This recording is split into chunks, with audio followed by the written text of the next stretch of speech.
ప్రభుత్వం ఎన్నిటికి ఏర్పాటు చేశారండి? 732. అంటే ఇంకా 268 సైన్స్ ల్యాబొరేటరీలు ఈ రోజుకి కూడా వీళ్ళు ఏర్పాటు చేయలేదు. ఇంకా 2 మాసాలే ఉంది ఎగ్జామ్స్కి.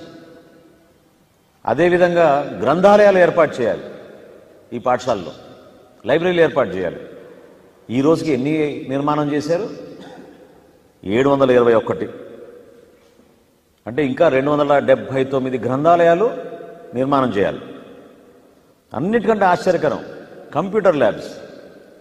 ఈ 1000 పాఠశాలలో ఎన్ని కంప్యూటర్ ల్యాబ్లు ఏర్పాటు చేశారంటే కేవలం 454. అంటే 546 కంప్యూటర్ ల్యాబ్స్ అసలు నిర్మాణమే కాలేదు, ఏర్పాటు చేయలేదు. ఎన్ని కంప్యూటర్స్ దీన్ని సమకూర్చాలి? ఇది ఇంకా ఆశ్చర్యపోతారు. ఇది నిబంధన, సిబిఎస్ఈ నిబంధన. ఇది 40,000 కంప్యూటర్స్ ఏర్పాటు చేయాలి ఈ 1000 పాఠశాలలో. ఈ రాష్ట్ర ప్రభుత్వం ఎన్ని చేసిందండి? 12,214 కంప్యూటర్లు ఈ రోజుకి. అంటే 27,786 కంప్యూటర్.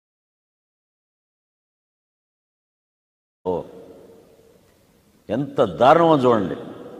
ఇంకా ఆశ్చర్యకరం, ఈ చిన్న బిడ్డల అసెస్మెంట్ సెమిస్టర్ ఎగ్జామ్స్ కోసం 2 ప్రింటర్లు 2 స్కానర్లు ప్రతి ల్యాబ్లో ఉండాలి. ఎక్కడ కూడా చేయలేదు ఇప్పటి వరకు. ఇంకెట్లా రాస్తారు వీళ్ళు పరీక్షలు? డిసెంబర్ 15 వచ్చేసింది ఈ రోజున. ఎట్లా వీళ్ళు పరీక్షలు రాయగలుగుతారు? కనీసం కంప్యూటర్ టీచర్లు వీళ్ళు పోస్టులు శాంక్షన్ చేయలేదు. కేవలం 489 కంప్యూటర్ టీచర్ పోస్టులు శాంక్షన్ చేశారు ఈ కంప్యూటర్ ల్యాబ్ల కోసం. 511 పోస్టులు ఇంకా ఖాళీగా ఉన్నాయి, అసలు నోటిఫై చేయలేదు, శాంక్షన్ చేయలేదు. ప్రతి సిబిఎస్ఈ సిలబస్ పాఠశాలలో ఒక కౌన్సిలర్ ఉండాలి, స్టూడెంట్ కౌన్సిలర్. ఎంతమంది పెట్టారండి వీళ్ళు? 0. ఇప్పటివరకు ఒక్క కౌన్సిలర్ని ఏర్పాటు చేయలేదు ఈ పాఠశాలలో. వొకేషనల్ ట్రైనర్స్ అంటే సబ్జెక్ట్ వారీగా టీచర్స్ని ఏర్పాటు చేస్తారు. వొకేషనల్ టీచర్స్, ట్రైనర్స్ అంటారు. 533 ఈ రోజు వరకు వాళ్ళు చేసింది. అంటే ఇంకా 467 ఖాళీలు ఉన్నాయి. ఇంకా అసలు ఈ నామ్స్ మీరు, ఈ నిబంధనలను మీరు మీట్ కాకపోతే ఈ బిడ్డల భవిష్యత్తు ఏంటి? వాళ్ళు సిబిఎస్ఈ రాయాలా పరీక్ష? స్టేట్ సిలబస్ రాయాలా పరీక్ష?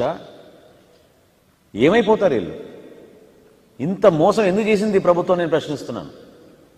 ఎంత ఆందోళనతో తల్లిదండ్రులు పాపం కష్టపడి వాళ్ళ బిడ్డల్ని పంపించుకుని ప్రభుత్వ పాఠశాలలో పేద బలహీన బడుగు వర్గాల నుంచి పావులేమో ఎంతో ఆశతోటి బిడ్డలు చదివించుకుందామని కష్టపడి వాళ్ళు పంపిస్తే ఈ విధంగా మోసం చేస్తారా?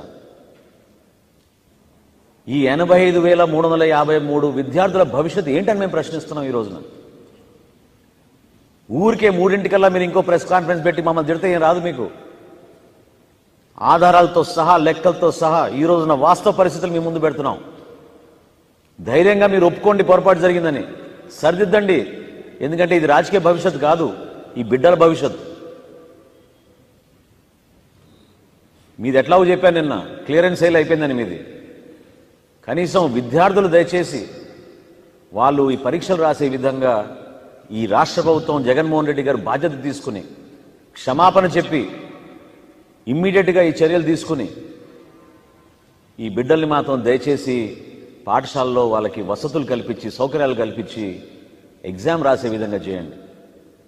సిబిఎస్ఈ అన్న వాళ్ళు అదే వీళ్ళు పూర్తి చేసుకోలేకపోతే మరి $3 లక్షల పెట్టి ఐబీ సిలబస్ ఎట్లా తీసుకొస్తారండి మీరు? అసలు మీలో ఏమైనా చిత్తశుద్ధి ఉందా? అసలు మీలో ఆలోచన ఉందా? విద్యా విధానం గురించి మీకేమైనా అవగాహన ఉందా?